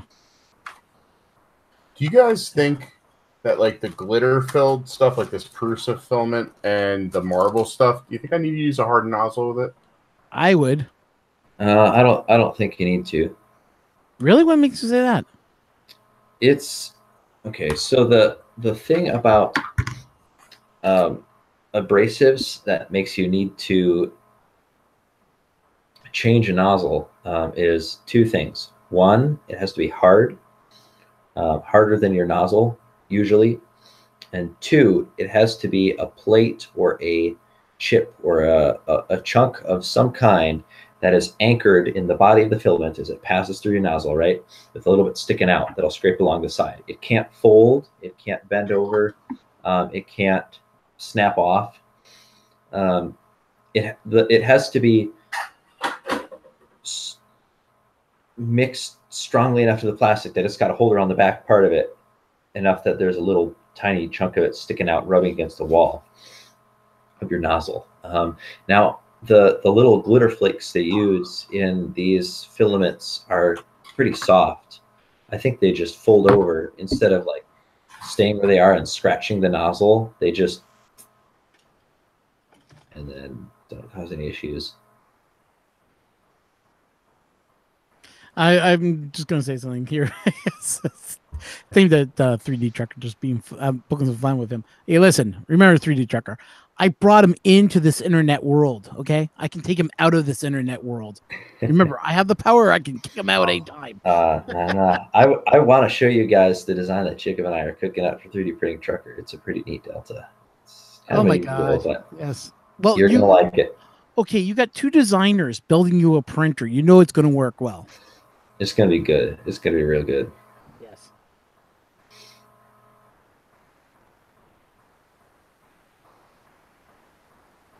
Yeah, no, I hear you out, John, on that one. You guys are watching chat. It seems like, did he freeze up on us again? No, I'm here. No, you didn't. Okay, good. No, it looked like John was just frozen solid. Oh no, I'm reading chat as well. But okay. Yeah, Daniel's dozing off. Yeah, it sounds like he is about ready to pass out. Yeah, I am. Oh, get that man some coffee. No, not coffee now. That's for tomorrow. I'm not getting enough sleep. I got plenty of sleep yesterday, but and I was up late. Oh, that's not good. Today too. So. Well, we're not going to keep you up too much late tonight because I need to get to bed so I can get up for work. Yeah. 8 a.m. tomorrow. Oh, it doesn't 8 a.m. Like, don't feel like you just went to bed and you have to get up again. I know, right? It's like, let me sleep just a little bit The more. weekend is the best. It's like when you're in bed and you're just like, it's so comfy in here. I don't have to get up for anything. Yeah. And you're like, ah, crap. No, I got to do grocery shopping. Ah, shoot. Yeah, I kind of live in an area where there's no 24-hour grocery store. I miss my 24-hour grocery stores. I really do. I have to start. You have to go out at 3 a.m. in the morning, trucker. Holy bro. Well, I guess when you're traveling all across North America, I guess you really have to get up as early as you can to beat the traffic. I know that 9 and 10 o'clock traffic gets horrible. Not a troublemaker, just a pain in the ass.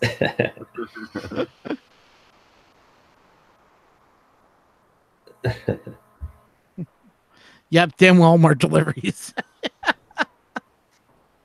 Oh, I remember those Walmart deliveries. Trust me, I worked at Walmart. 4 a.m. deliveries coming in. You have to be here at 4 a.m. Yeah. What? Yeah, when I was a college student, sometimes I'd be going to Walmart around the time that those are rolling in. You know, the whole city is just dead, nothing going on, quiet as can be, and that's why they choose that time. The only people up then are like truck drivers, stockers, and staffers in the back, and like college students with, insomnia. Well, no, but when I worked when I was in college and such, we didn't have 24-hour Walmarts. Really? We only had 24-hour shopping stores. You know, like grocery stores. Like, give you an idea, we have a brand out here called Metro. Used to be known as Aches and Pains. Used to be known as Canadian something store. And then they changed their name from that to Dominion. Then they brought out Aches and Pains, that's what we called it because it's called the AMP. And then it became just Metro as one brand name. And they used to be open 24 hours a day, 7 days a week. Then we had Shoppers Drug Mart, which is just a convenience store and your pharmacy in one. So they always were open 24/7 too. And that was it. That's all you had. Walmart still has not gone 24/7 in Canada. I don't know why they haven't done that yet. I love it to have a superstore open 24/7, but they haven't done that yet. And I'm hoping one of these days Walmart actually wakes up and smells the coffee and does it, because I run into situations where it would be nice to have an actual access to an SD card at 4 o'clock in the morning when all my SD cards are fully packed. That was one of the things I loved at when I was down at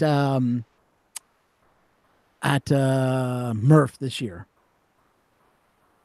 Wally World was open. Canada rolls up sidewalks at 9 p.m. Y'all are too polite and too kind to get crazy at night. No. We get crazy at night. Don't worry. No, but I remember going into Wally World at it was almost like 1 o'clock in the morning. And here we are. We're buying SD cards and buying equipment we needed and food. Cancel the that Walmart was huge. I've never seen a Walmart that big. What do you mean it was a huge problem here? 24-hour grocery stores? Looks like the robberies from them. Oh, yeah. We didn't have much robbery issues with those, though. That was kind of odd.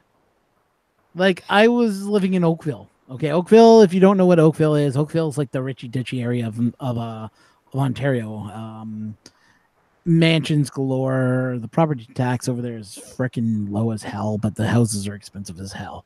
Okay, that's how it works. Is that you pay more for the house, but your property tax is going to be lower. But you have to have a certain amount of money to live there. It's a status thing, but it is a glorious little town. It reminds me a lot of what Mississauga used to be before it became such a big city, and became like this. It rivals Toronto in a lot of ways now. Mississauga does. But anyways, I'm getting a little off topic here. The outskirts of Oakville is beautiful. It's quiet. Lots of stuff to do at night. Like, there's not a lot of stuff to do at nighttime, but you can go out and get some shopping done. For a while? Nope. Nobody's been in since last week. We'll mute him here and keep it concentrated to us, I guess, then. And it was nice, small city. Now that I'm living in Cambridge, which is a really small town, it's ridiculous. No 24-hour grocery shops. everything closes at 9 p.m. And I do mean 9 p.m. Eastern Standard Time. When 9 o'clock hits, everything closed. There may be like 1 or 2 stores open. That's about it. Yeah, looks like Daniel got some stuff to deal with there. But yeah, I hate to say that, Brian, that you had such problems with crime over there. That's ridiculous.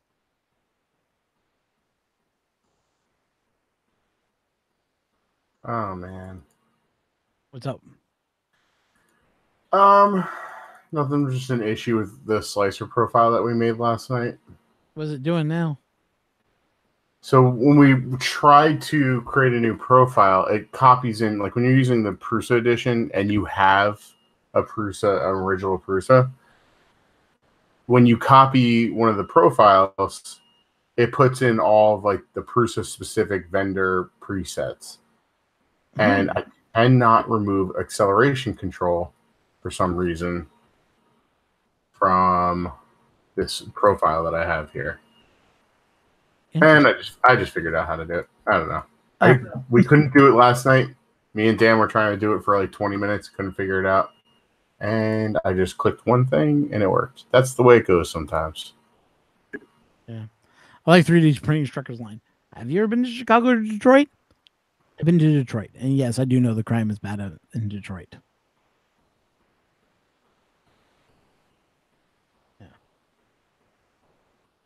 Yeah, I think we may just call it early for tonight because it looks like Daniel's about ready to collapse. Oh no, he's talking. No, he's still talking. Yeah, still busy talking. Maybe he fell asleep. No, I can see him moving around there in the video. He realized we just muted him, so I think he's okay with that. Oh my god. Okay, I'm going to start this print. Where did the G code go? That's always fun. Playing a game called Where Did My G Code Go? Oh, where did my G code go? Oh, where can it be? Let's see. Should I start this over?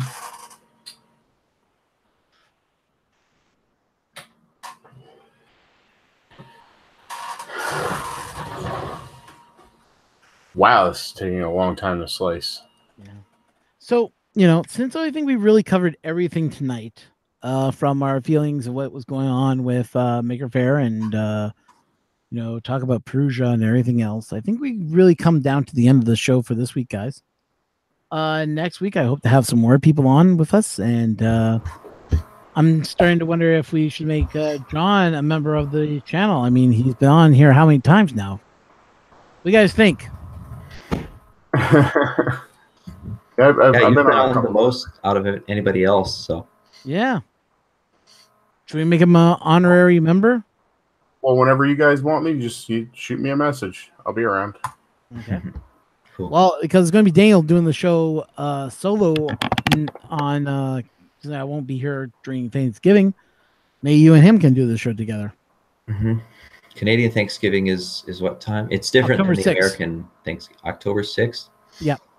Yeah. Or 7th?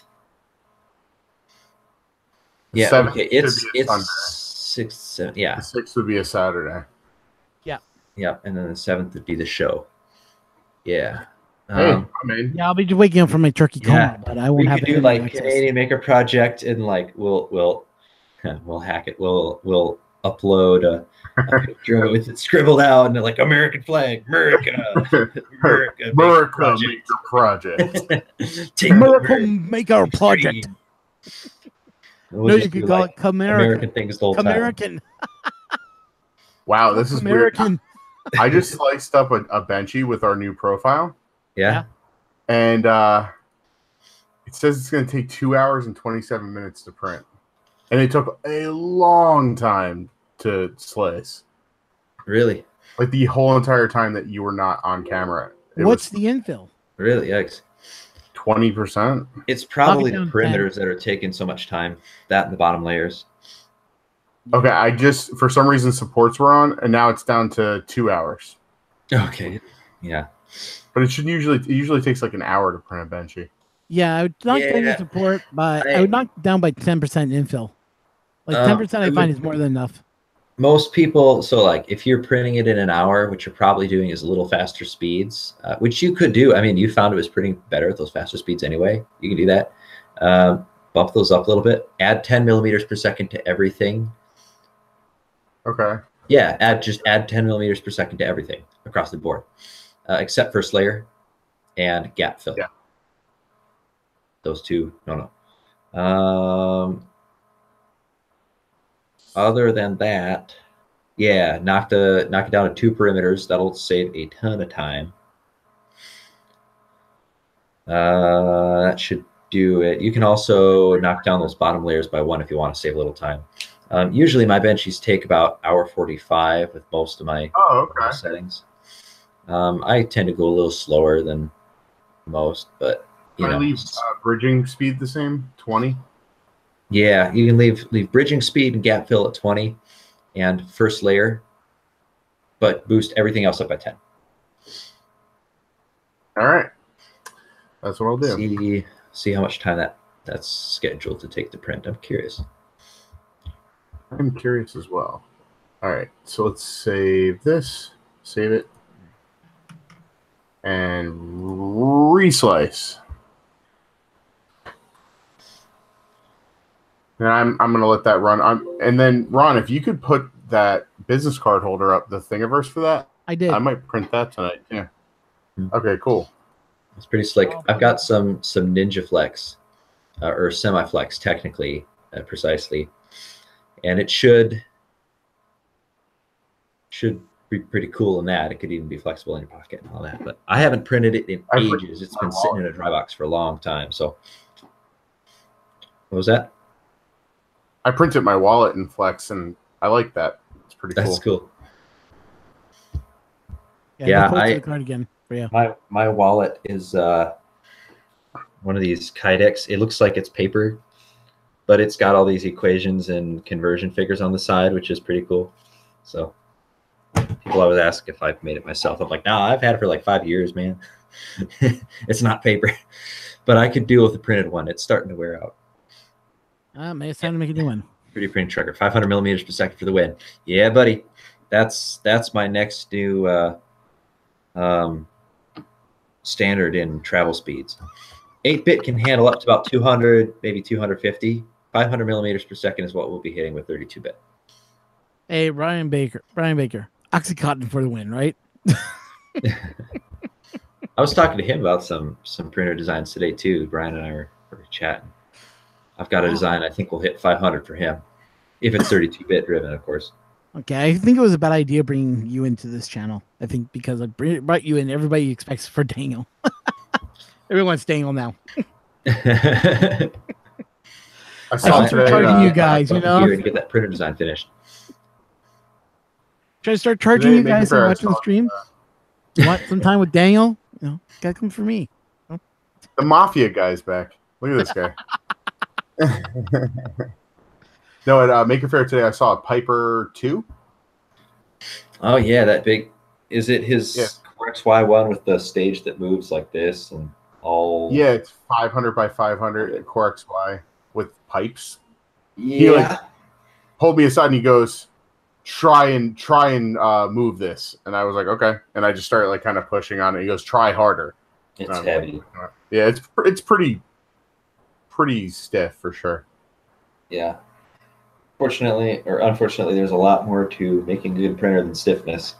Specific stiffness, guys. It's specific stiffness. We're concerned about specific stiffness. Stiffness divided by weight.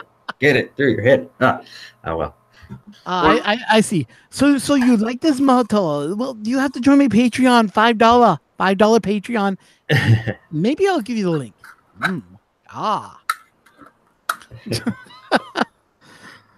Not a bad idea, Brian Baker. I should start doing that. Yeah, give $5 to Patreon. No, you have to give me money. You know, give me donation. Donate to the channel, and I'll give you the print.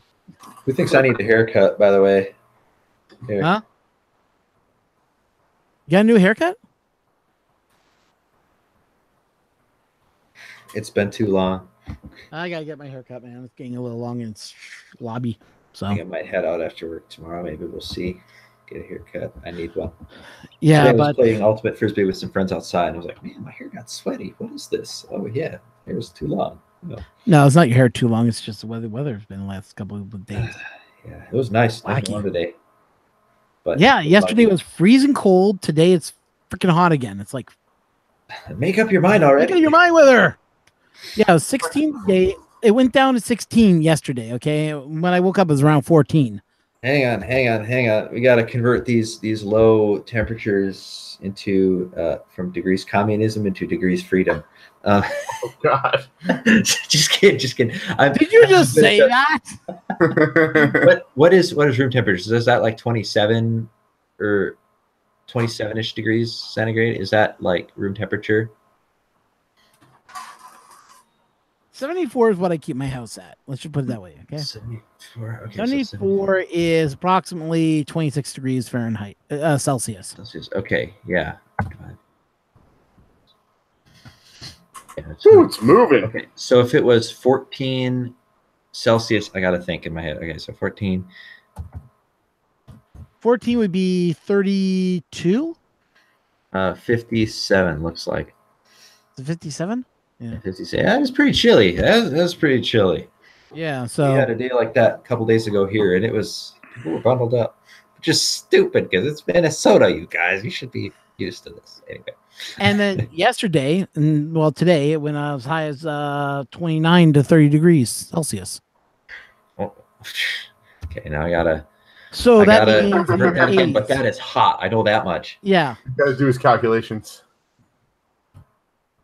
What you do is you add 32 to whatever the temperature that's warm. it is warm. Canadian will give you the actual relativity of what it would be in Fahrenheit. This is what I've been told. Yep. Divide by 5 times 9 plus 32. And the other direction is minus 32 divided by 9 times 5. 3 steps. I'm not going to do that in my head. Yeah, but Brian Baker, too tired. You live out in the middle. You live past Winderpeg, so you know we kind of know what type of weather you guys get in Calgary. It's everything and anything. It changes on the hour.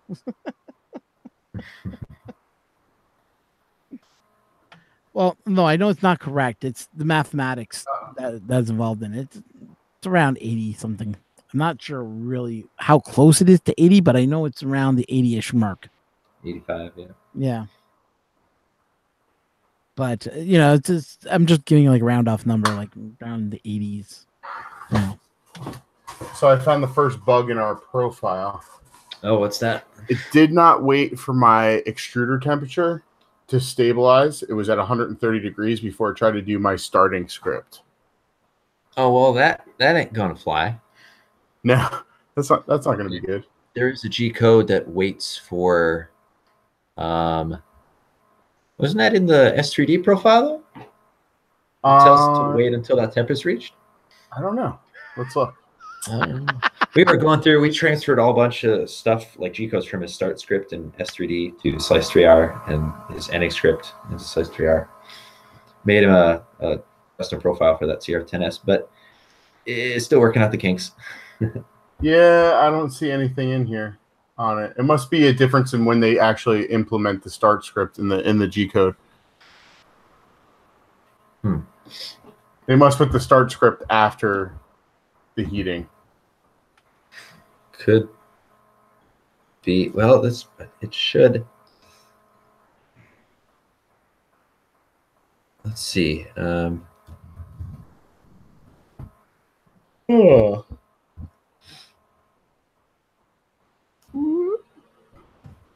I can preheat it and just run with it.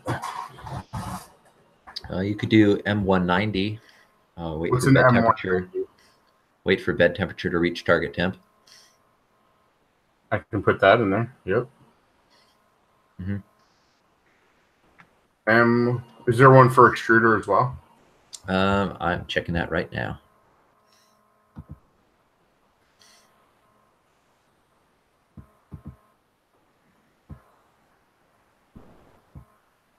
Let's see if anyone in the chat got it before. It's not really fair because they're on such a delay compared to what we have. Yeah. Mm-hmm. Here we go. It looks like M230 is the other one. Nope. That's for Pettier only. That's not Marlin. Okay. No, or not even. No, that's actually it was dropped by Repetier. That. Oh wait, actually, M23. The tooltip for start G code.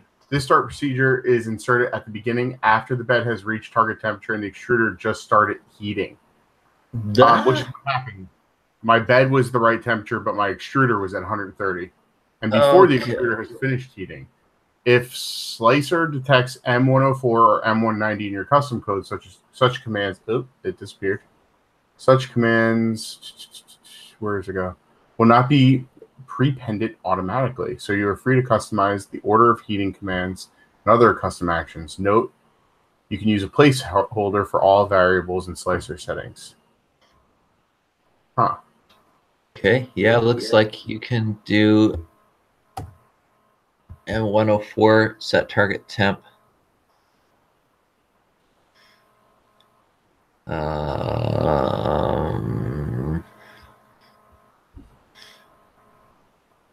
It doesn't wait for it though. Yeah, why would they do that? That doesn't really make a whole lot of sense, does it? What's in my starting code? Why does it work for me? Oh, that's weird. Well, do you do a prime line like I do? Nah, because that's the only reason like bothers me, right? Because your print isn't going to start until your extruder's at the right temperature, but my prime line has me printing in my start G code. Oh, that's right. Yeah, your start G code script has printing motions. Yeah. Actually, I could probably just look at whatever the Prusa one is because it also has a prime line. So I can look at what the normal MK2 does in this situation. Yeah, look at that. I got nothing in mind, so I can't help you there because I don't print anything in the start G code.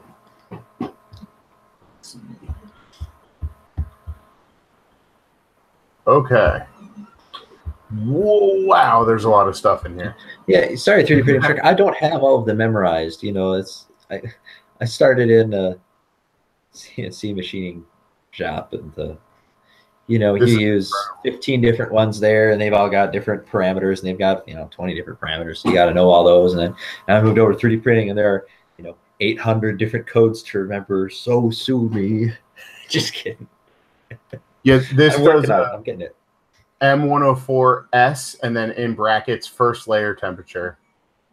And then it does an M140S first layer bed temperature. So it does all that before it primes. Okay. Yeah. All right. I can do that. I can just put those two lines in probably. So those, can you share your screen or maybe not? Yeah. I can share screen. Okay. Do those have the the string formatting where it grabs the actual value from your slicer? This is how it looks.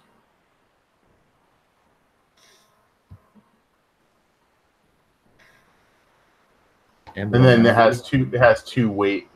So it would be actually all four of these lines. There's M190. Oh, wait for bed temperature to reach to. Oh yeah, I just saw that. Oh gosh, I'm getting tired. Yeah, what's the equivalent one that should wait for nozzle to reach target temp? There should be a code like that for M190, right? But for the nozzle, M109. M109 is the one. Yeah. Where my cursor is right now, the last one.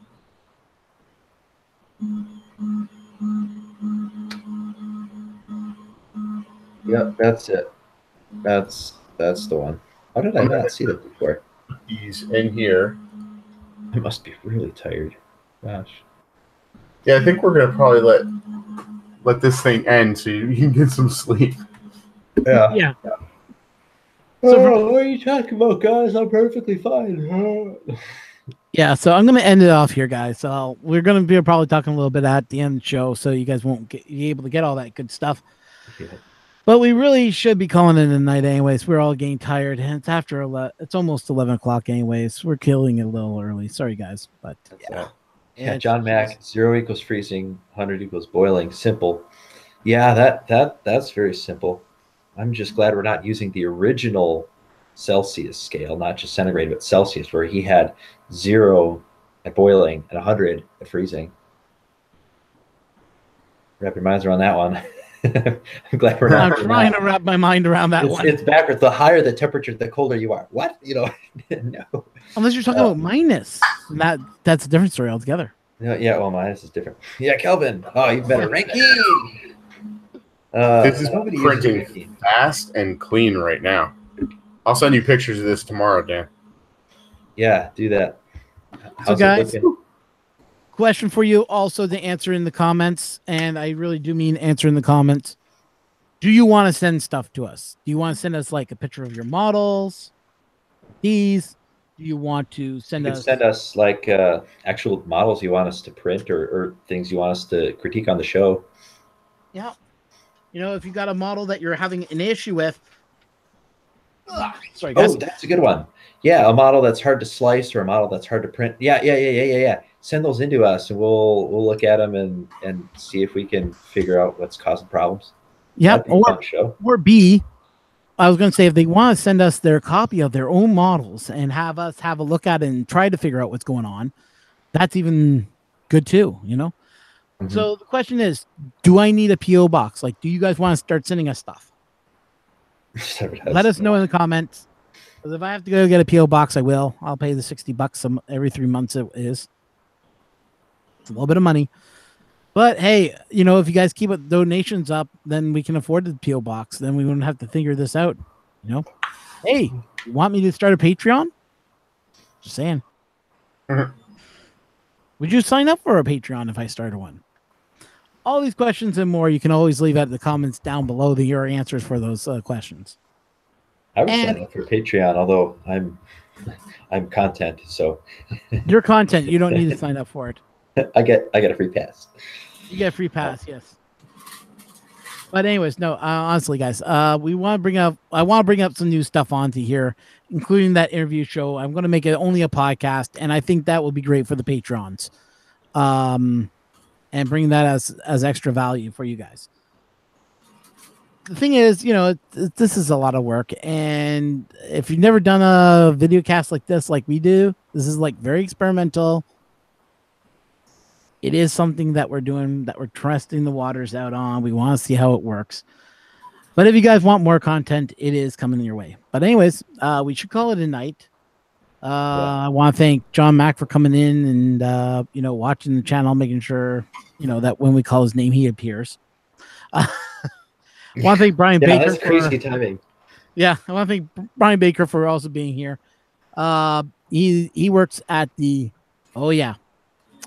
something controversial, and I never even got into it. So why don't we do this right now? A little fast one. If you go to our YouTube, if you go to our Facebook page, you'll see the post. I stole it from the guys over at the First Layer, because they had some very interesting comments on it. I like their comments. Let me go pull it up. And John and Baker knows exactly what I'm talking about right now. And I have it on my page also, so. Let me just pull it up here.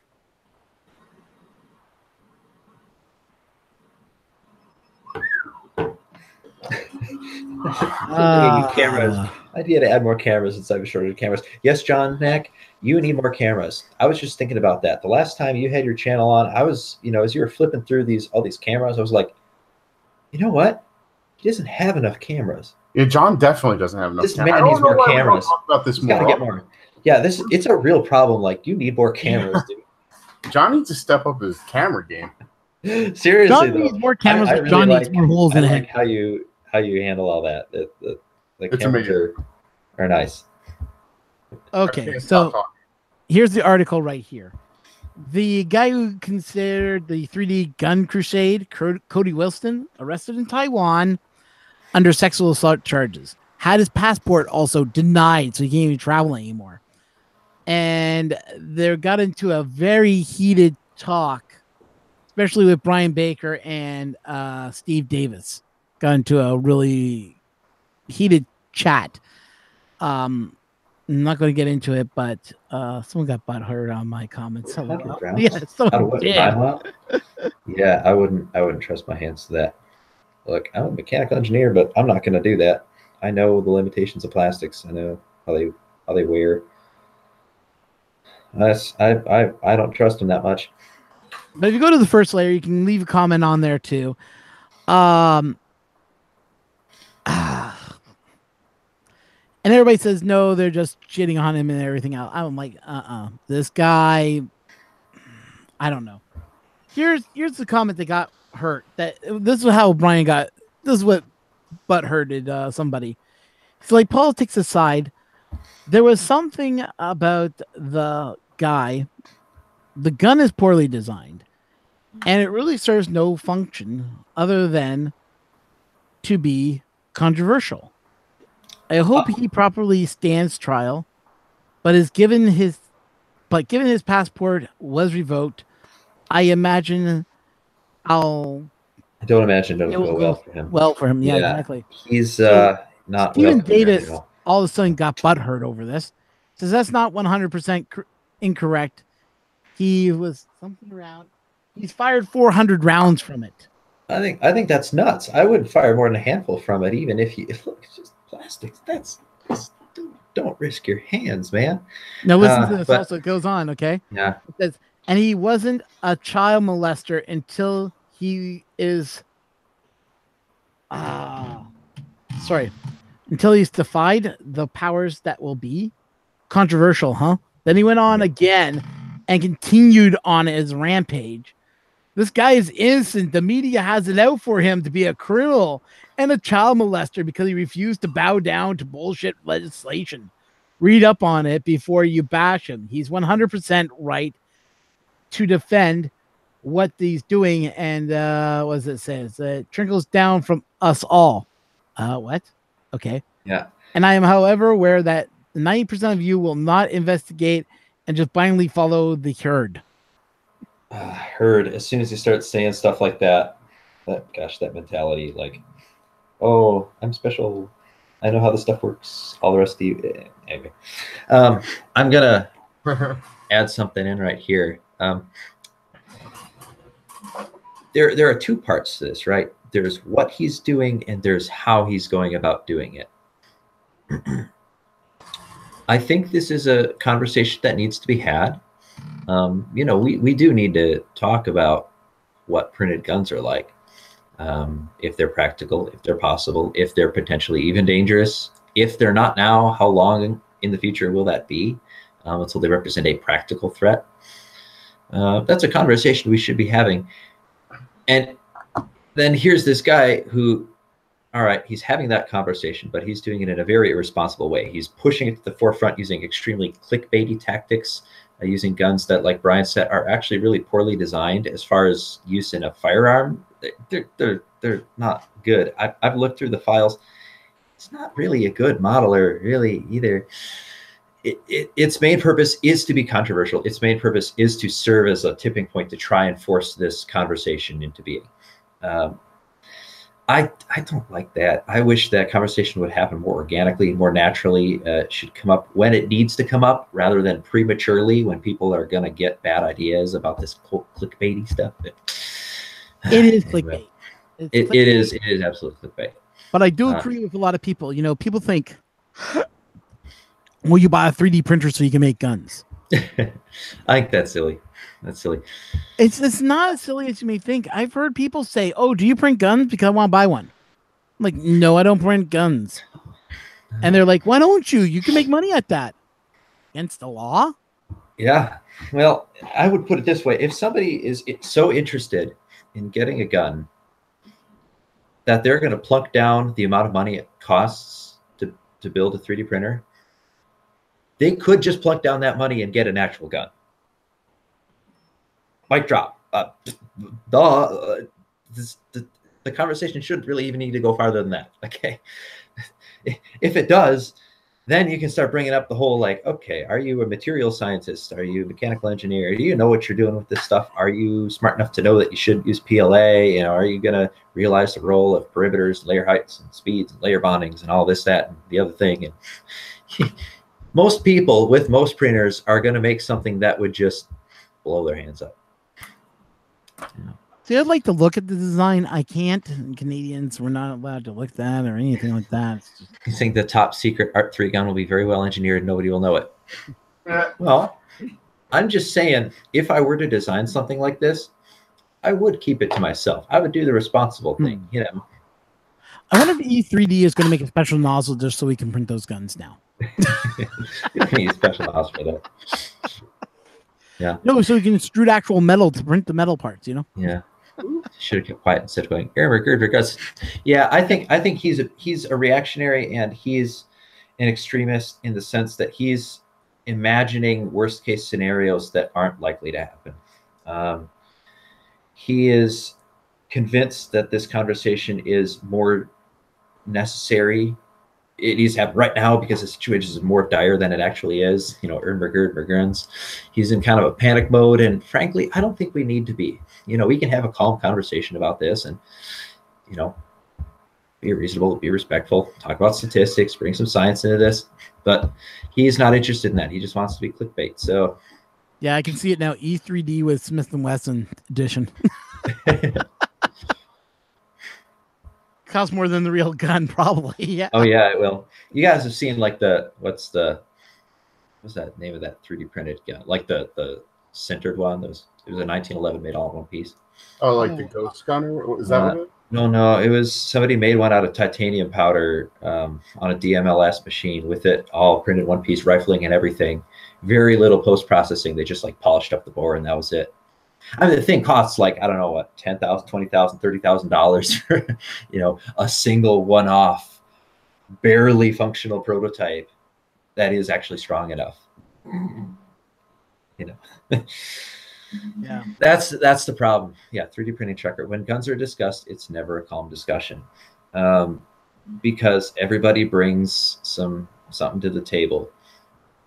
In Canada, even I think I'm pretty impartial on this. I think I'm pretty reasonable and level-headed. Even I can get, this is like the one topic that has ever gotten me hot-headed, although mostly it's because one guy was saying we should ban 3D printers, and I was like, are you stupid? We can't do that. But anyway, hang on a second here.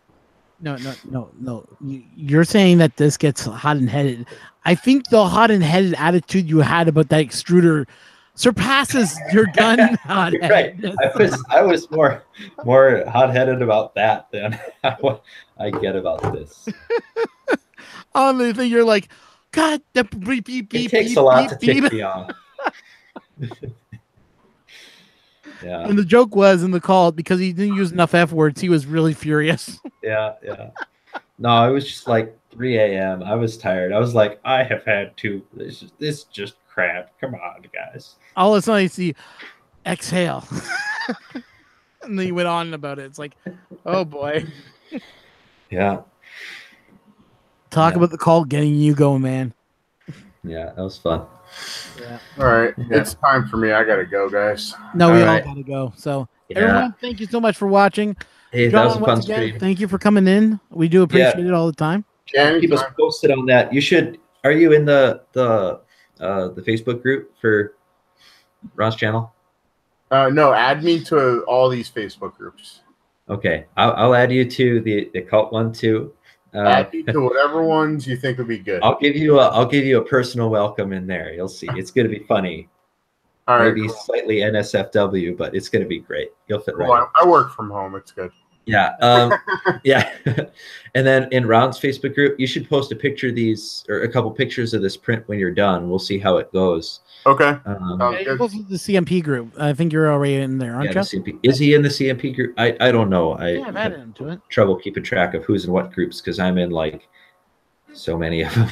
Yeah. Just feel free to add me to whatever. It's cool.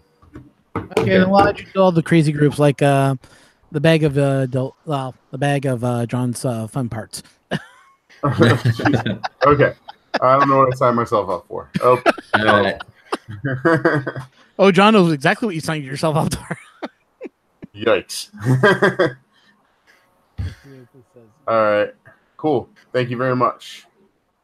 All right. See you guys later. All right. Take care. Yep. Later. Everyone, night all. That was a fun stream. Hang on. This thing's not ending here. What's going on?